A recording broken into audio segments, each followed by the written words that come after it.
Hello students, in our previous module we discussed about potential energy and gravitational potential energy, and so far in this chapter we have discussed about work and different form of energy and how work done gets converted into energy inside an object.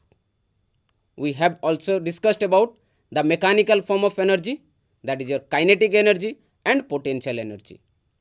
So here at this point, a simple question to all of you. In our everyday life, we come across various form of energy. So think of a situation where you are using electrical energy. So we know electrical energy we are using for lighting of our bulb, for running of your fan, TV or any other electronic gadgets. So in that case we see that electrical energy is getting converted into either your light energy or it is converted into heat energy.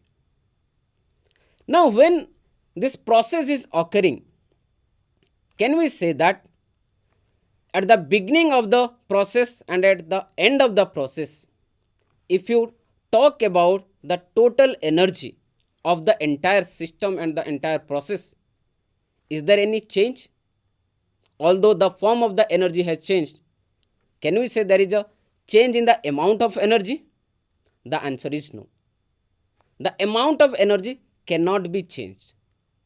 That's what we know it as conservation of energy. And that states that energy can only be converted from one form to another. It can neither be created or destroyed.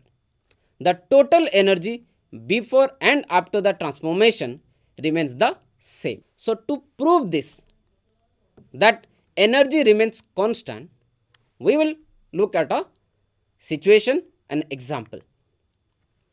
So if you look at the picture, we have a building. Let's the height of the building be h, and we have lifted that ball to the top of that height of the building, and from there we'll release that ball. Now dear students, think, the height of the building is h, that means the ball has been raised to a height of h. That means there has been an increase in the potential energy. So when the ball is at the height, at the topmost height, we can give the potential energy of that object to be your mgh. Let's denote it, that position, as your position A. Suppose we denote it by position A. At this position, the potential energy will be highest, the kinetic energy will be 0. You must be thinking, why the kinetic energy is 0? Because at this point the velocity of the ball is 0. We have not allowed the ball to fall. We have only raised the ball to a height of h. Hence the potential energy will be is equal to mgh. M is the mass of the object, g will be the acceleration due to gravity, and h will be the height of the object. Now if you allow the ball to fall, suppose it comes to a position of B, the height of that ball right now from the ground, if you take, it is less than h. That means if the height has decreased, the potential energy has also decreased. So reaching the height B, the object has reduced its potential energy. But from coming point A to B, it has acquired a velocity for which there is a increase in its kinetic energy. So the decrease in potential energy and the increase in the kinetic energy becomes equal. So we can say at point B, if you take the potential energy and the kinetic energy, the total will give us the initial energy. That means we can say here the energy is also constant. Because when you allow the ball to fall under gravity, under the force of gravity, at that time it will achieve certain amount of velocity. So as it achieves certain amount of velocity, we can say that there will be some amount of kinetic energy in that ball, and we will represent it. Suppose the velocity is v, then we will represent the kinetic energy as half into mass into the square of the velocity, half mv square. Now there is a decrease in the potential energy but increase in the kinetic energy. Let's allow that ball to fall again from the point B to a point C on the ground. Let the ball comes back to the ground and let's indicate it with the position C. Now at the position C on the ground, the height of the ball from the ground is 0, and we take the potential of an object on the surface or on the ground as 0. So here at this point the potential energy becomes 0, but the kinetic energy becomes the maximum or the highest. Before coming, just hitting the ground, when the velocity, the ball has not come to rest, just touches the ground, the velocity will be maximum, and that we know from laws of motion. Velocity will be maximum. So we can say the energy which is there in the ball is nothing but the kinetic energy, and we can say it is half mv square. So now if you see, the entire potential energy has converted into the kinetic energy. So here at this point, if you see, at the topmost height h, the potential energy is maximum and the kinetic energy is minimum, that is 0. And at the ground level, the potential energy becomes 0, but the kinetic energy becomes maximum. So if you take the sum of this potential energy and the kinetic energy, that will be remain always constant. That means at the beginning of the process and at the end of the process, the total energy remains conserved or constant. There is no change. That means energy cannot be created nor be destroyed. It cannot increase, it cannot also decrease. It can only be transferred from one form to the another form. Here in this case, the energy has transferred from potential energy to the kinetic energy. I hope all of you understood what is law of conservation of energy and how the sum of the potential energy and the kinetic energy of an object remains constant during a process. So if you want to express it in terms of an equation, we can say that potential energy plus kinetic energy is equal to constant, that is mgh plus half mv square will be is equal to constant. Now dear students, it's time to solve a numerical related to your conservation of energy or related to this particular equation. So here is the question in front of your screen. The question is, an object of mass 40 kg is raised to a height of 5 meter above the ground. What is its potential energy? That means at that height of 5 meter, what will be its potential energy? Next part of the question says, if the object is allowed to fall, find its kinetic energy when it is halfway down.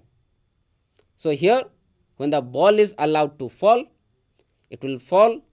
That fall can be called as free fall. That means under the action of the gravity. So the acceleration that we will take here is g, that is acceleration due to gravity, that is 10 meter per second square. For the calculation, we will assume that. So all of you can give a try to solve. Here I am coming up with the solution to this numerical. So how can we solve it?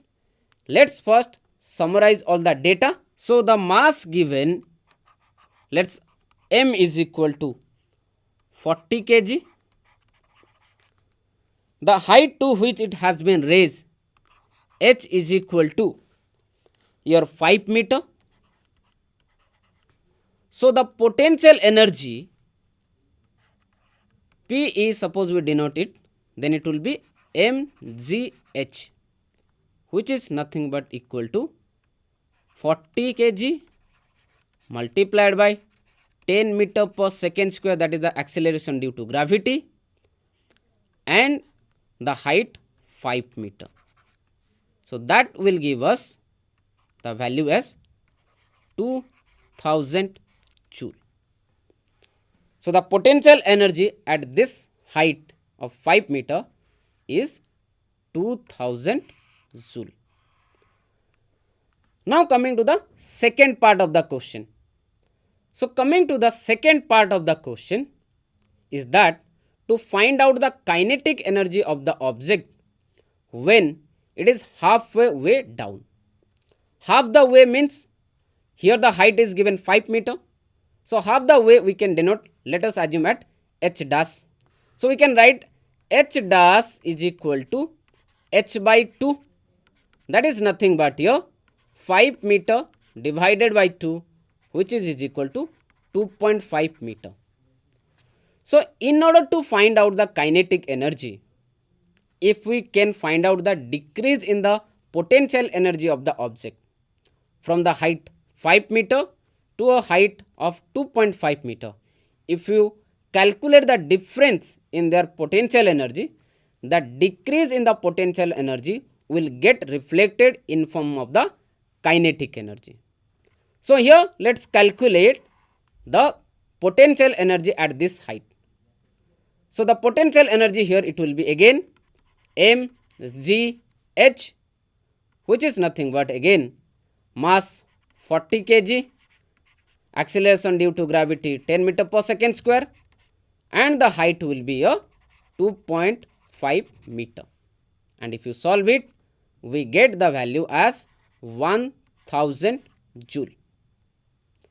Now in order to find out the kinetic energy, we will take the difference of the potential energy. The decrease in the potential energy will get reflected in terms of the kinetic energy. So here if you look at the difference will give us the kinetic energy. So we will write Ke is equal to 2000 joule minus 1000 joule, which is nothing but 1000 joule.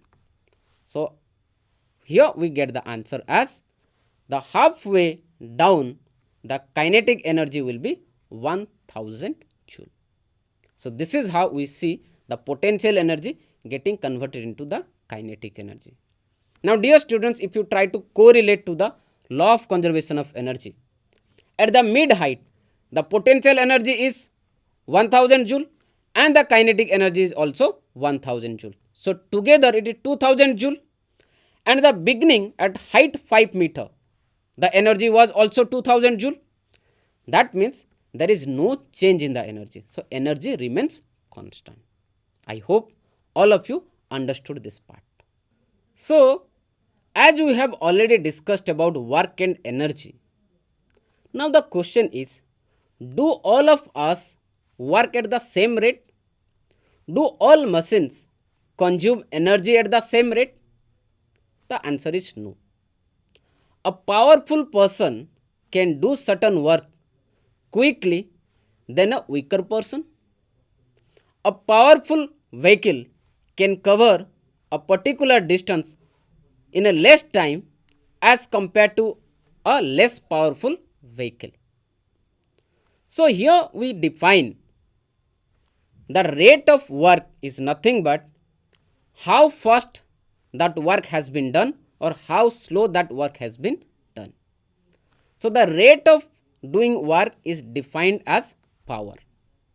That means a powerful machine can do or perform certain work very quickly, whereas a less powerful machine can do a certain work very slowly or will take much more time.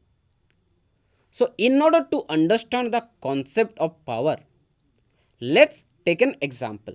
So here let's take an example. Here a crane is lifting an object of 200 kg to a height of 10 meter. That means the crane is doing certain amount of work to lift that object to the height of 10 meter. So what is that amount of work done? So the amount of work done will be is nothing but force into displacement.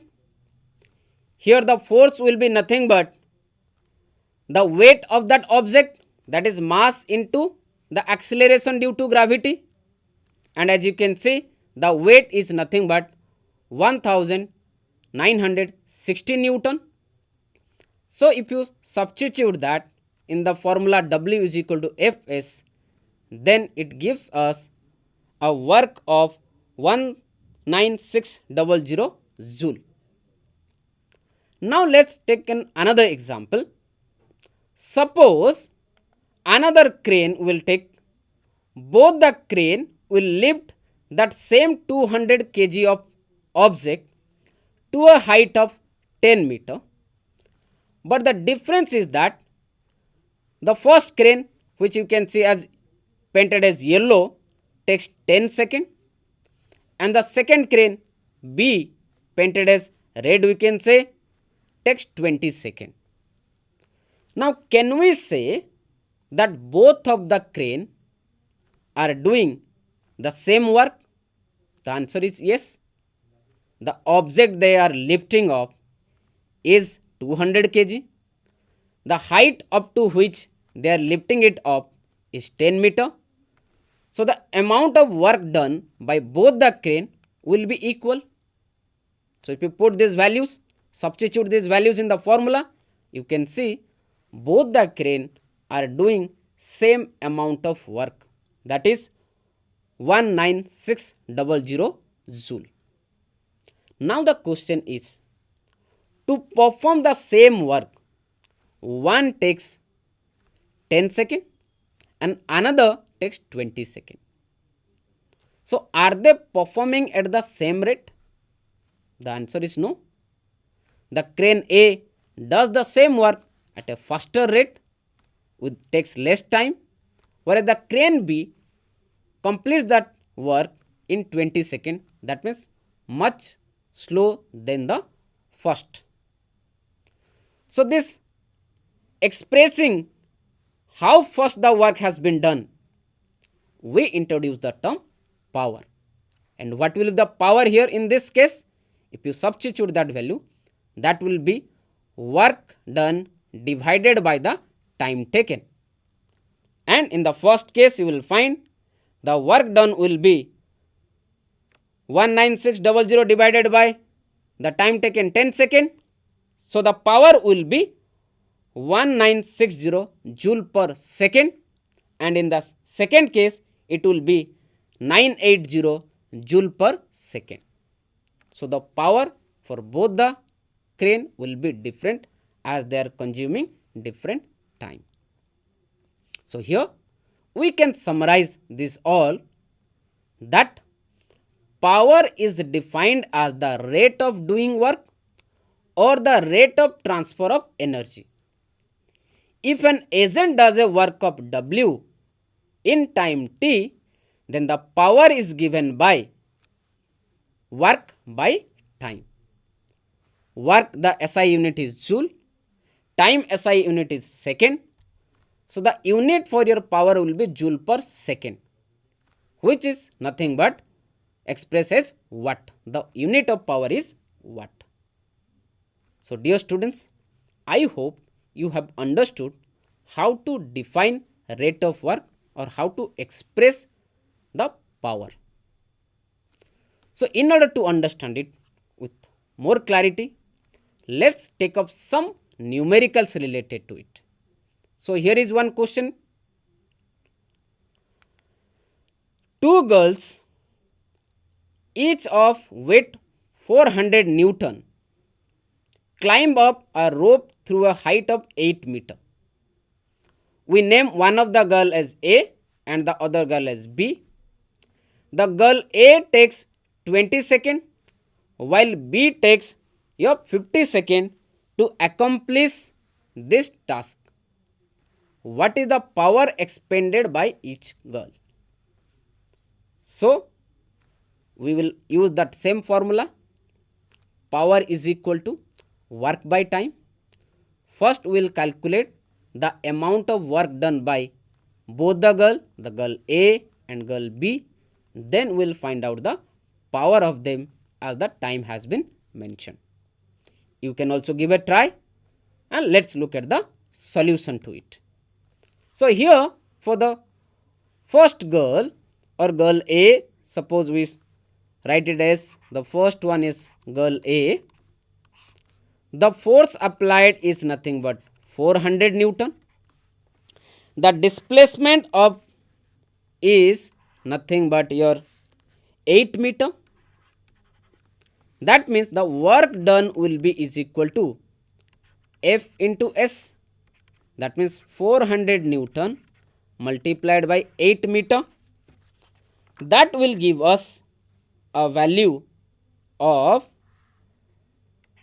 3200 Newton meter or 3200 joule. This is for girl A. The same way we can calculate it for girl B, as the force applied is same, displacement is also same. So for the girl B also will have the same amount of work, which is nothing but 3200 joule. But the power will be different because the time taken by girl A is different and girl B is different. So let's look what will be the power. So for the first girl, if you see for girl A, the power we can calculate as P is equal to W by T.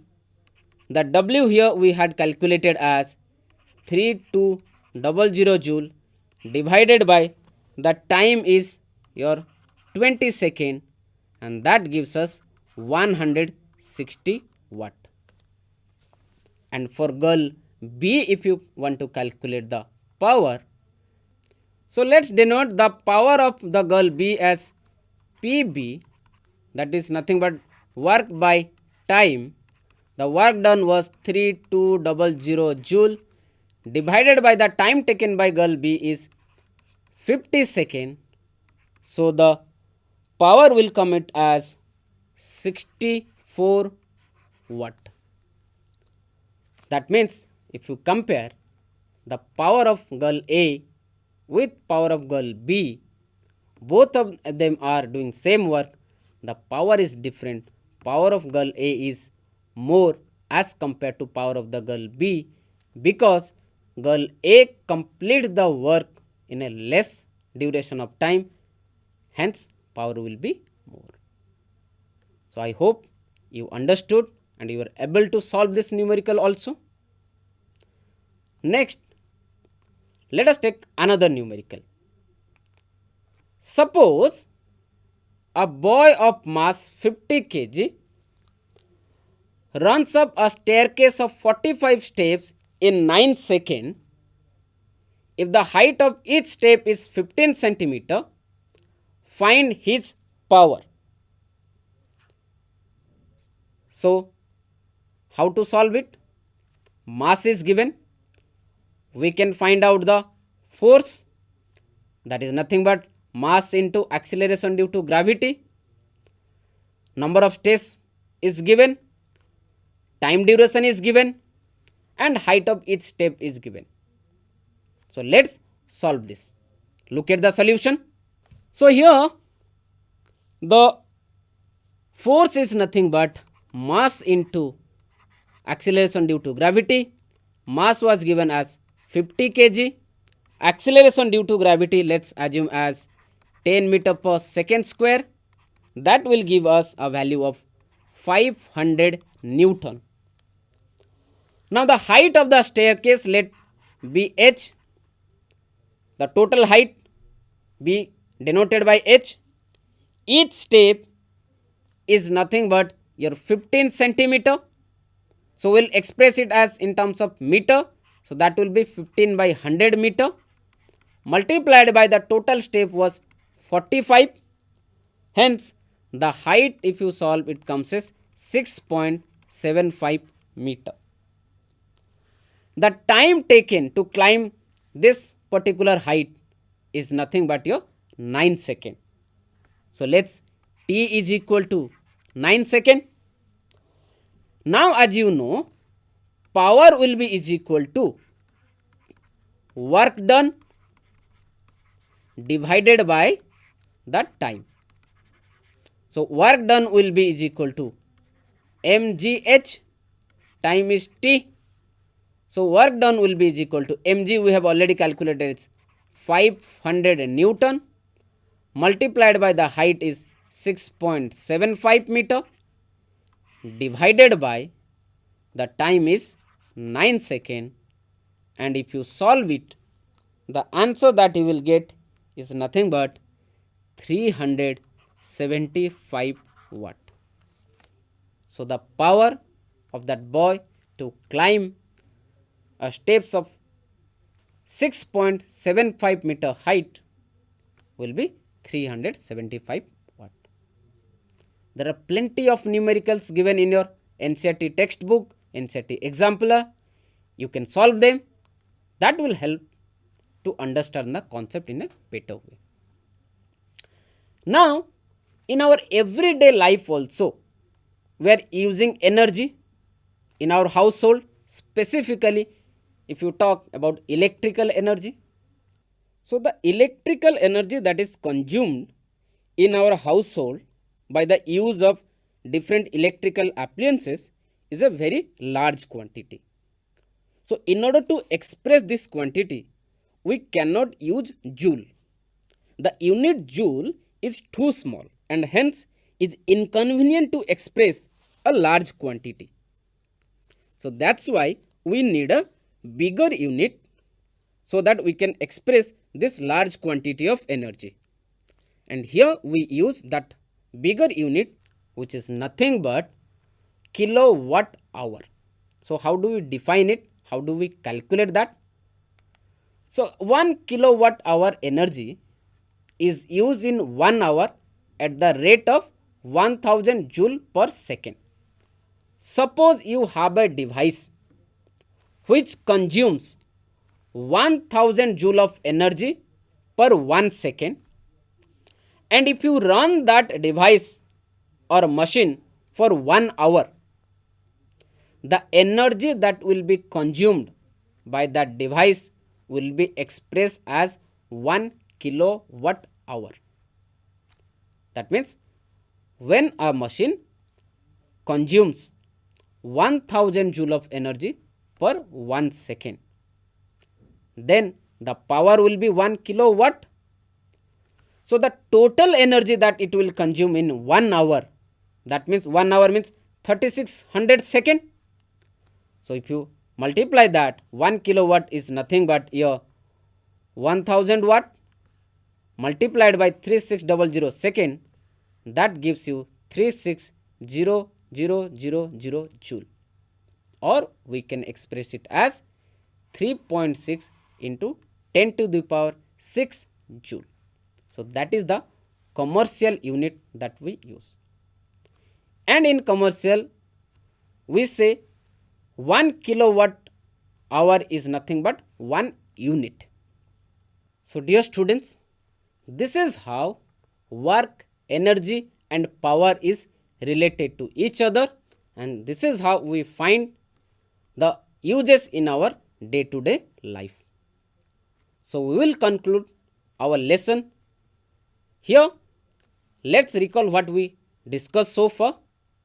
We discussed how work gets converted into energy and stored in an object, how potential energy gets converted into kinetic energy, and how your potential energy and kinetic energy for a process which involves an object remains constant at the beginning of the process and at the end of the process.